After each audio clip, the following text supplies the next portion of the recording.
Hello everyone, I am Tacet, and today I'm going to be going over the new and final hero class of Doomsayer. So, Cinemirage is the last kingdom to be getting a hero class, and this is very likely to be the last one for a very, very long time. After this, it'll probably be replaced with something like Raids being a weekend event, or something like Tower of Doom being a weekend event. But as it currently stands, this is probably among one of the very last weekend class events we will ever have. And then they'll only ever occur on Thursday, where you'll just be able to go and level them more. They might be making some kind of expansion to the hero class system into the future, but as it stands, this will be the last one for now. So, as far as this hero class, it's a little bit underwhelming. A lot of luck-based factor, almost reminds me a little bit of like a cast-based assassin, almost in a way, in that it has a lot of very, very luck-based mechanics that you would be using for it, and for that reason isn't generally going to be used that much, just due to its lack of consistency. But it has a lot of death mark, if nothing else. Main thing it has is an explosion at start of battle and a 25% chance to death mark a random enemy when matching 4 or more gems. It has additional death marks on all of its, or one of its trees as well, all the way towards the bottom. As far as the traits that you would generally use, you'd most likely do it with 8 life or 2 extra to safe, depending on the weapon that you're choosing. Next up, you would either go cleanse or a freeze, freeze being the more offensive option, and you probably use freeze a little bit more often than not, because if you're using something like a life and death, which is kind of funny because it actually does have life and death trees, but if you're using the weapon life and death, you don't necessarily need the cleanse because you're going to have bless anyways, which will cleanse you anyways once you get the bless, if you don't already have a curse on you. So overall, you're probably not really going to be using this, assuming most of the battles that you'd be using this hero class is likely to be done with life and death weapon. So you'd most likely just go for the freeze so that you can disable their extra turns. Next up, you have 2 that you would generally go for. The main one being a Plague Bearer, where you'll disease the enemy and make it so they accumulate less mana by half. But you can also end up going for 1 additional soul every single turn if you want to instead gain more resources just for free from using this hero class. If you're just farming this thing up to try to gain levels on it, this is probably the way you would want to go, since you just get some free resources as you're doing so. As far as the next one, you're generally going to be running it with Fairy Fire whenever a random enemy, or whenever an ally dies, you end up fairy firing a random enemy. So with this, you could basically do this kind of like you would with a Life and Death Orb Weaver team, where you kind of set it up, have a first slot level die, have your hero tank in second slot, and then once your first slot dies, you just get a resummon off of something like Weaver or some kind of other summoning on your team, and then you end up getting a free fairy fire from it. So it's okay, nothing really too special, but it can help secure a kill for something like Arachnaean Weaver, if nothing else, or your higher true damage, so it does 50% more damage. It also has the capability of having Blue Storm. This will be very, very situational depending on when you would use it. However, it can be used, of course, to accumulate more blue mana. Aside from that, you would most likely either go with the gain 4 additional life if you're going with life into extra green, so you're going a little bit of a green, more of a green build.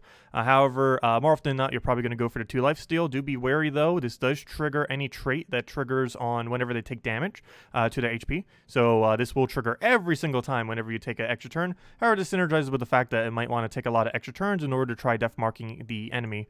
And aside from that, for its next perk has pretty much any option here, but the main 2 you would end up taking is the extra green if you're going to the double green build, or you would go for the guarantee free death mark at the start of battle, which will help synergize with the fact that he has additional death marks on not only his weapon if he so chooses, but also on his trait.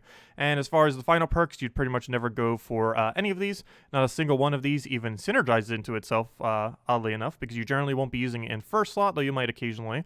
It's not really going to be used with Fae, and it might be used with some undead, but not really that many. And it does count as a daemon from Cinemirage, so it doesn't even get that other benefit. As far as the weapon, it gets to deal damage to all enemies and then converts yellow to Doom Skulls. This weapon's probably not going to be used too much, however, it is very, very, very similar to the purple Doom weapon that already exists, just for a cheaper cost. So if you're looking for a cheap alternative to one of the 6 really good Doom weapons, you could use this for this. I feel like that's the only purpose it's going to be used for, as the Doom weapons, the 6 that create Doom Skulls, are superior to this option. However, it's still kind of like a little mini version for people who might not have the 6 really good Doom weapons yet. So it's worth considering if you don't have them yet, as you can kind of try out a mini version of the Doom weapon, see if you like it, and see if you even want to go bother crafting all 6 of them. But yeah, it's essentially, in bottom line, just a mini version of the Doom-related 6 good weapons. So do be mindful of that. Probably not going to be used too often, but is a good, cheaper alternative for people that might not be able to have other options, as getting 250 wins on a hero class is pretty easy to do, at least relative to getting a Doom weapon. So overall, rather average hero class. Let's go and just go through one of the event battles real quick. So I've been personally using Dawnbringer with triple of any yellow. We've been using the Envoys. If you have bought in far enough to go get a little bit of XP, or to quick buy the weapon like we did, you will end up having the the enchant, so you'll be able to get the other ones up pretty easily. But basically what we're doing is we're throwing down a Dawnbringer, throwing down another Dawnbringer, getting a bunch of pokes. That Valraven getting full mana out of nowhere is, gosh, that's unfortunate. Luckily, it did not escape. That was very unlucky right there. So we're just going to take some purple just because it doesn't actually matter. We're going to have full mana next turn regardless. We'll just go throw this down, get ourselves a little bit of tankability. Probably want to poke this since he's going to get that revive. Obviously, we also want to kill Valraven, but we'll probably just do that from taking mana off of the board. I don't think we have another option there, so I'm just going to go and poke him then, try to get rid of this revive thing. We'll then try getting a nice Dawnbringer down, and that will end up poking it out, and then have to kill it again. Valraven should hopefully die here from the full AoE from boost ratio, and it does. And I just need to retarget out the revive. That revive's always pretty annoying since he does basically get a double life there. But we'll be able to kill it right here. Just throw a bunch of single pokes. It does, of course, do more to bosses, but there are no bosses here.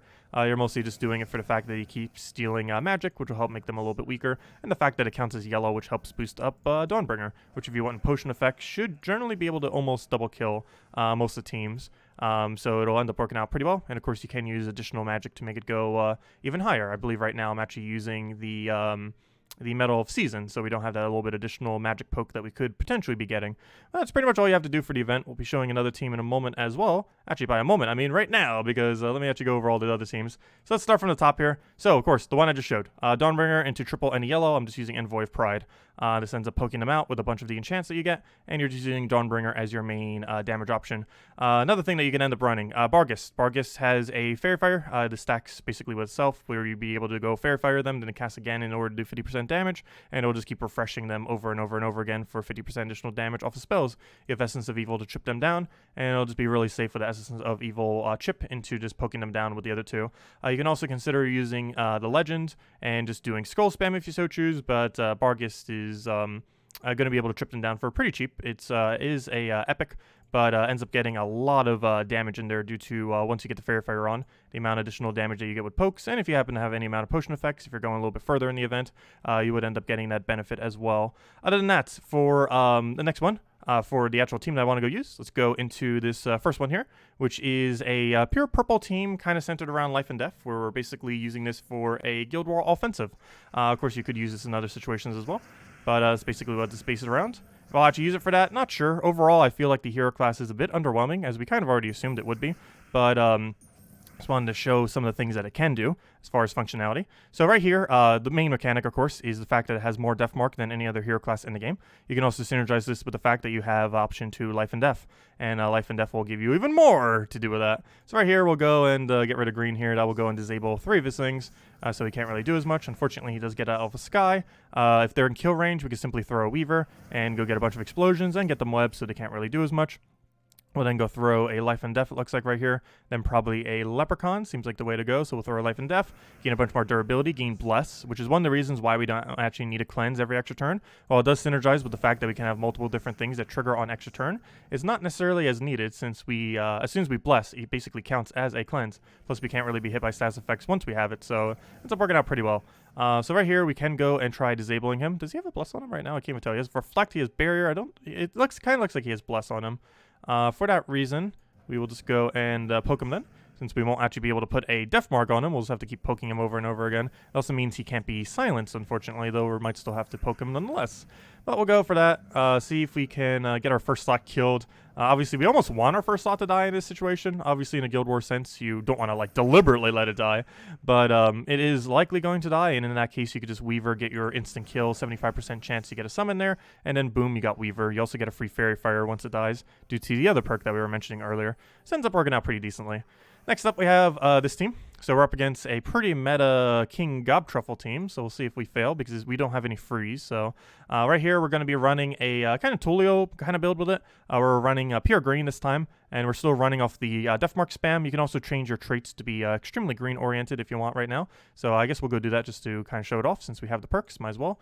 We'll go and show the double green here. So one synergy that it does have that you can change out the life steal and Death Mark for is you can go for 4 life every single green into bonus green mana. And in a battle like this will be a little bit more useful. We could also change the location of our Jar of Eyes if we want to have it tank for something else. But in this case, we're going to kind of have it as like a backup plan summoner, just so we don't end up dying all the way, especially now that he's going to have a lot of damage. Obviously, in this kind of situation, you would generally want to run something like Frost Mage, but we're showing off Doomsayer right now. So we'll go and mess with this. So right here, we'll go and we do have a freeze on us. We are going to go then and get a explosion. Given that freeze, I didn't end up seeing that. It actually would have been beneficial to potentially switch to the cleanse every extra turn in this situation, since we're not using life and death now. Of course, having that cleanse on extra turn would be pretty beneficial to make sure we don't have any stas effects on him, since we gave up the bless. So right here, we don't really have much of an option. I'm actually going to explode out the board. I don't necessarily want to take a skull because he has a lot of reduction, so it won't get as much value. So we'll just go for the Guai there. Whenever we don't have a good board, we can simply just go explode. That will help us resummon if we happen to need it. And basically, our whole premise of this is just keep looping around Guai, and hopefully all of our extra turns will death mark them. And then if we ever eventually lose our turn, the death mark will ideally kill them. Though, if I'm not mistaken, we haven't gotten a single death mark kill yet, and which is the biggest issue with death marks in general, is it is extremely inconsistent. And for that reason, I feel like this hero class will be pretty bad overall. Just because very, very rarely does death mark actually come through. It seems strong on something like life and death, because life and death, even with 0 death mark, is already a great weapon. But in most situations, death mark doesn't normally do much. Especially when the main premise of the ability, or in this case the hero class, is solely to death mark. So it doesn't really get too much use, and probably is not going to be seeing much use in general. Even Assassin's going to likely be better in most situations, just because of it actually having more consistency, just because you can do more rolls a lot quicker. Because even if you do end up getting the 25% chance to death mark, that's not even a guaranteed kill at that point. That's then a 10% chance per turn, ignoring the first turn, that you'll even get a kill. And death mark spam, once you have too much of it on your team, is actually a bad thing, because currently in the state of the game, there is a 1-turn delay when you death mark something that makes them immune to death mark. However, one weird quirk with this that they still have never changed in the current state of the game is if you re-death mark something that's already death marked, it will refresh the 1-turn delay. So even though they already have the death mark on them, the refresh of the 1-turn delay of when it initially goes on them still applies. So yeah, death mark in the current state of the game, pretty bad. If they ever fix that, so at least something, like I understand having the 1-turn delay, because 0-turn delay when it used to be a thing was way, way too strong. But they really need to make it so there's a 0-turn delay if and only if the enemy already has a death mark on it. Would really help this hero class out. They have made mention that they might be revamping some hero classes soon, or they mentioned that a little while back. Given the virus, I'm not sure if they'll be getting around to it soon. But they did make mention that they might be getting around to it. And with that, hopefully they'll make some tweaks to death mark, because that would really help this hero class out, ideally. But anyways, here we're going for a super cheap team. Curse Effigy, Raksha, Free Blood, which I don't really use too often, but it's a pretty good exploder if you can get some gold going. But basically what we're doing here is one really good synergy for Deathmark is Curse. Curse has the capability of getting rid of all immunities, as well as making it so their cleanse chance is halved. So it goes 5%, 10%, 15%, so forth, rather than 10, 20, 30, and so forth. It goes by 5s rather than by 10s. By 10s is the default for your cleanse chance per turn that accumulates. So with this, we're going to be able to go and basically use Curse Effigy, not just get gold from it, but curse out ideally the entire enemy team, help it tank, and then we'll be able to go and gain a bunch of explosions using some of that gold and gain even more gold, keep poking them down, having Essence of Evil for disable, and having Cockatrice as a disable. This entire team only uses ultra rares and below, so pretty easy to obtain. So let's go and use this. Right here, we're going to want to go for as much mana as we possibly can initially, just to get things rolling. Essence of Evil, if we can, is going to be the ideal thing we want to get up first. If I'm not mistaken, I even have +2 set to it right now. It would make sense if it is. Yes, I do have +2 to it. Actually, +3. Wait, what do we have the extra +1 from? Oh, yeah, duh. I forgot to set the greens. I'm currently still oriented towards greens. Of course, we could switch back into Deathmark, but I forgot. We still switched, and I forgot to switch back from the previous battle. Not too big a deal. I was going to say, where did that come from? But it's from the hero's green. So we're actually getting more green right now. So right here, we're actually going to disable our hero. That will end up getting rid of his barrier and make sure that he can't cast. We'll go here and... wait, did we not get silence on it? Oh, you have immune to silence. Okay, I was going to say, wait, how did that not? That's one of the reasons why we need Cursed Effigy. Once we get them cursed, he will not have that immunity anymore. But for now, let me go get rid of one of these Zugoffs. He actually has double Zugoff, surprisingly. Or quite a few people that have multiple copies of it. Luckily, though, that's not going to be a big deal, because Cockatrice actually likes really high mana. So what we can do here is this does not have immune. It has impervious, but not immune. So what we can go do is, well, it won't get entangled there. Actually, yes, sorry, it will, because it has Cursed. One thing that we actually got there is the skull on, I almost forgot about this aspect. Cursed Effigy has another benefit aside from its tankiness. It curses on Skull, on its very first trait. So for that reason, we were able to get Entangle, and apparently Deathmark too, from one of our random extra turns. So we were able to put that Entangle, so he cannot hit with that skull. So theoretically, we could let him just take that skull right there, because he's going to hit us for 0, and then we could just kill him once he's about to get close to full mana. So I think that is exactly what we're about to go do. And we'll just go and poke one of the other ones. How about his hero there? So that just died to Deathmark, luckily. Deathmark actually doing something. I think that is our first Deathmark kill we actually got. But now we basically just keep disabling. We'll go and disable out his, I guess we'll go for Hero next. I'll end up getting that disabled just so we can't do any damage on Skull, which has saved us from taking damage there. I'll go move that over. Still haven't gotten a Cursed Effigy down. Probably should right now. There's only 3 remaining enemies, and if you hit at least 3 of the boost ratio, which the boost ratio is off of purple gems, so as long as we hit 3 purple gems, we'll end up getting the full effect and be able to curse all of them. And by cursing all of them, we will now be able to go and have the benefit of death marking all of them as well as entangling in the case of Cockatrice. So end up working out pretty well. Unfortunately, he did get a resummon there off his Jar of Eyes. Might need to save for a mana drain. We do have a bit of gold, so we will get a bit of explosions here. So I'm just going to go for a poke there and hopefully get an extra turn, which we do indeed land. I don't have a drop for that, so we'll probably just go for another poke and just hope we randomly hit Skull. Or we can simply just take the Skull right there. Our second slot has Enrage in case our Curse Effigy dies out, so you can start poking a little bit better. But for now, we'll just go kill with this. Maybe get another Curse down just so we can get through his immunities and go from there. So we have a really good Curse right over here. We'll be able to get the full benefit from it. Just trying to see if we can get any Cascades. Does not look like it. We could actually go for an Essence of Evil instead. However, the order in which it applies its effect is a little bit weird. And that curse is one of the very last ones. So we're going to curse it prior so we can then essence of him properly. So right here, you may have noticed we haven't been able to mana drain him because of all the immunes. We haven't been able to silence and all that, but we can simply just go for that and get him disabled. So now he won't be able to do anything. So now we just go for the poke, kill him out. And it's a really slow chip team. Obviously, this isn't like something that will win quickly, but it's really cheap and gets the job done. Not sure if you'd necessarily use this hero class as the most optimal option for it, but of course it's trying to synergize the fact that Curse plus Deathmark combo essentially is the whole premise of this team right here. And if they get close to full mana, like right there, he has full mana, boom, just Cockatrice it down. And yeah, you just rinse, repeat, and ends up working out decently. Not the greatest team in the world, but super cheap, and it gets the job done. And it can scale up to higher content. As you can see, this is a double Zugoff team, and it didn't really have much of an issue at all against it. Not that Zugoff is necessarily a hard troop, especially double of them, since the one is blocking the other. But with a nice full mana drain like that, ends up countering out anything that's pretty much mythic rarity pretty well. Because anything that starts getting like 20 plus mana, Cockatrice can do good against, especially if they don't use brown mana. And in this case, of course, he does not use brown mana. We'll go for the poke there. Hopefully, we'll just randomly get a Deathmark kill. Unfortunately, as Deathmark normally is, it is extremely inconsistent. So when you want to kill, it's generally not going to give it to you. Which is one of the reasons why it's not used that often. But we'll get our kill right there, and that is that. Nothing else. It's all ultra rare below. Super easy things that you can get all for keys. Anyways, guys, that will do it for this hero class, and probably the last one we're ever getting. Which will be feeling weird not seeing anymore into the future, but we'll see how exactly what they do with hero classes in the future. Obviously, it's not the end of any kind of hero class development, just probably the end of us getting newer ones anytime soon. Wish we could have gotten a little bit of a better one as the very last one. Obviously, Monk last month was a pretty decent one. Kind of wish they would have ended out with Monk rather than this one, as this one I would say is probably worth skipping over. It's really inconsistent. Cinder Mirage is also one of the lowest starred kingdoms in the game, so you don't even need to like rush its level up anytime soon. Might still want to do it just because why not? It's the very last hero class event. Though do keep in mind they will still keep occurring on Thursdays. It's not like they're going to stop on Thursdays. By when I say it's the last hero class event, I mean, you know, a new one that will occur on a Friday weekend-long 3-day event. But yeah, this event will last all the way until Monday reset. It'll be the last time we ever have a weekend class event, at least anytime soon anyways. And yeah, that'll be that. So if you guys still have any other questions, feel free to leave in the comment section below.